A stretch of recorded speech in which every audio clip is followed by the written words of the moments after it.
So before we start the video, I'd like to ask you guys to please consider subscribing to the channel and liking the video, as it helps the channel grow. So let's get into it. All right, so week 12 of the NFL season is coming to a close. For the Chicago Bears, they take another heartbreaking loss at home to the Minnesota Vikings in overtime. In this video, as always, I'm going to give my recap on what I saw during the game, get my grades for offense, defense, special teams, and coaching. And without further ado, let's get into it. What's up, guys? KT here, back at it with another video. Today, we're doing the Bears. Bears take a 30-27 loss in overtime to the Minnesota Vikings on Sunday. Good game to watch. It was competitive, especially in the final stretches. Bears couldn't come through with a win, but there was a lot to like in this game, and there was a lot to dislike in this game, so I'll get to that shortly. I just want to remind you guys, though, that I'm still doing my Amazon gift card giveaway. You only got 1 week left. I will be announcing winners on December 2nd. So if you look at the screen, you go to this video that you see on your screen, go to the comment section down below of that video and look at the pinned comment for all the instructions that you need to be eligible for the giveaway. Follow those to a T and you will be eligible. Make sure you hit that notification bell because on the 2nd, I am announcing that first thing in the morning. So be ready. But, Bears take another loss. The main question everybody wants to know, the elephant in the room, is how did Caleb Williams look on Sunday? I thought he looked phenomenal.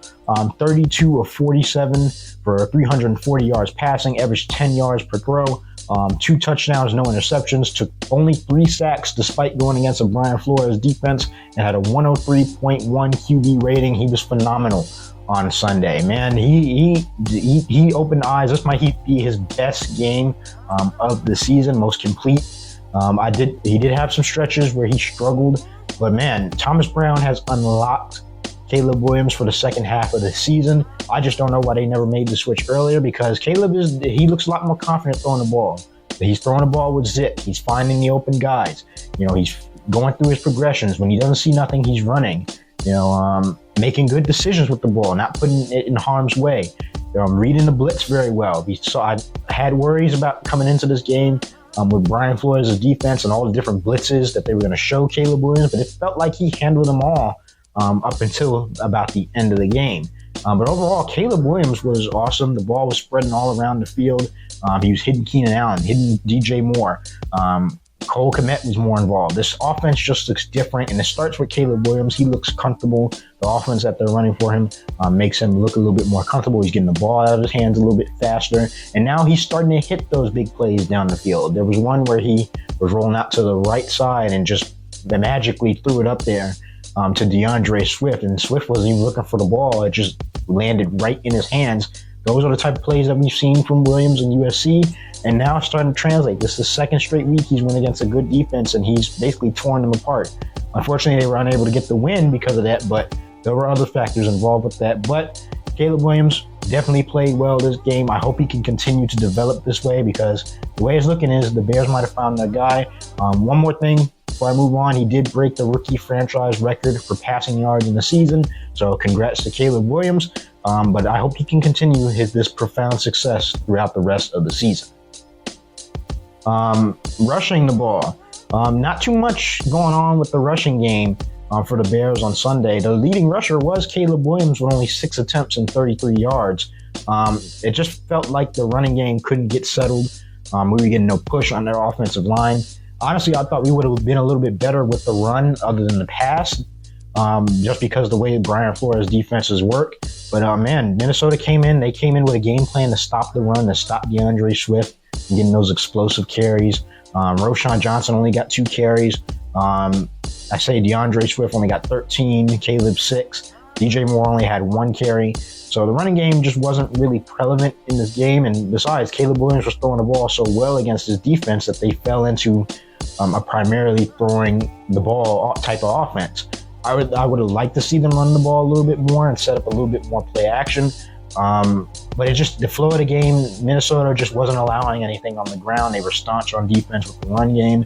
Either way, it's nice to see Caleb Williams still use his legs to pick up key first downs and extend key drives. That one play he made where he needed to convert, I think it was a 4th down or something. He needed to convert. He scrambles around the pocket, does like a little Mario jump, and runs all the way to the sideline for a first down. That's the stuff I'd like to see from him. He's definitely using his legs a little bit more. Hopefully he can continue that. DeAndre Swift needs more carries. Roschon Johnson needs more carries. I think they need to switch something up with the way they're getting them the ball. Clearly the toss plays aren't working per se for DeAndre, and Roschon Johnson needs more carries if you're going to be running straight up the middle. So running the ball wasn't all that great. Receiving wise, again, second straight week where DJ Moore has had all his targets caught. He had 106 yards on the day, and had a 1 touchdown. Keenan Allen also had a big game. He had 15 targets, 9 receptions, 86 yards receiving, and 1 touchdown. That came later in the game. Cole Kmet was involved. 10 targets, 7 receptions, 64 yards receiving. Didn't have a touchdown on the day. Romo Dunze, 10 targets, 5 receptions, 39 yards. DeAndre Swift, 4 targets, 3 receptions, 35 yards. So the receiving game was on point, and we saw it. The ball is getting spread around more. They're starting to go a little bit deeper downfield. The offense was confident, and it's starting to show. They like this play caller. It's getting them in rhythm. Guys are getting open. Thomas Brown is scheming these guys open over the middle of the field, near the sidelines, down the field. You're starting to see it more. These guys are starting to cause matchup problems for defenses. It's just when some things like an ill-foreseen penalty, that kind of sets your offense back. You get out of rhythm. And we saw those lows today. Some drops happened from Keenan and Cole Kmet that kind of limited their numbers today. And there were crucial drops as well. One was on a 4th down, and one was on a drive coming out of halftime, I think, for Cole Kmet. But overall, this offense is starting to get the ball in his hands of his playmakers, and you're starting to see the results of that. Hopefully they can continue against these great defenses. But, I'm going to give the offense an A+. I thought they did what they had to do.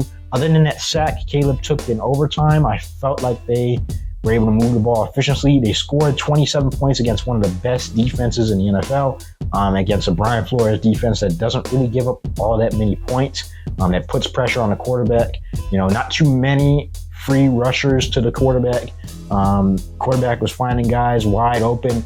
It just felt like the offense was in sync. Some unforeseen factors kind of played into why they would go cold in certain segments, but I thought the offense played great overall. So A+ for the offense. Moving on to defense, I'm not going to spend too much time on this because the defense just didn't come to play today. Didn't come to play Sunday. Once again, we struggled to stop the run. We also struggled to get off the field on 3rd down. A lot of that is due to effort. A lot of that is due to coaching, and I'll get to that in a minute. Kevin Byard, once again, the leading tackler, 11 solos, 13 totals. We had 4 sacks. We had 3 sacks today. I don't think we got nearly enough pressure on Sam Darnold, though. We forced a fumble. We got that turnover. No interceptions. I thought we should have had one when Kyler Gordon jumped in front of a pass. Also, Tremaine Edmonds probably should have caught that one that was targeted for Justin Jefferson. I did like how they did cover Justin Jefferson. He only had 2 catches today, but he came up clutch late in the game. But the problem started with Jordan Addison, and because we were so focused on stopping Justin Jefferson that Addison would just run wide open down the field.